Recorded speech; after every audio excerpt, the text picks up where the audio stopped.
حسرت ان گنچوں پر جو بن کھلے ہی مر جا گئے۔ پاکستان کی ابھرتی ہوئی ماڈل ٹک ٹاکر رمیسا سعید حادثے میں 17 اکتوبر 2025 کو فیصل آباد میں زندگی اور موت کی جنگ لڑتے لڑتے آخرکار ہلاک ہو گئیں۔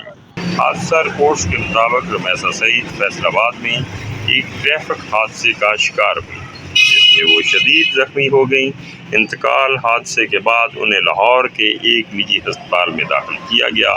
یہاں وہ کئی روز تک زندگی اور موت کی کشمکش میں رہیں، لیکن 17 اکتوبر 2025 کو زخموں کی تاب نہ لاتے ہوئے انتقال کر گئی۔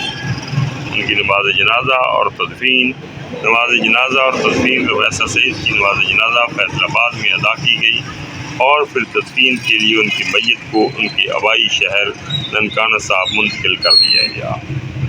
تفصیلات کے مطابق رمیسا سعید نے چند برس قبل ہی فیشن ماڈلنگ کی دنیا میں قدم رکھا اور دھوم مچا دی۔ ان کا شمار نوجوان اور ابھرتی ہوئی ماڈلز میں ہوتا تھا۔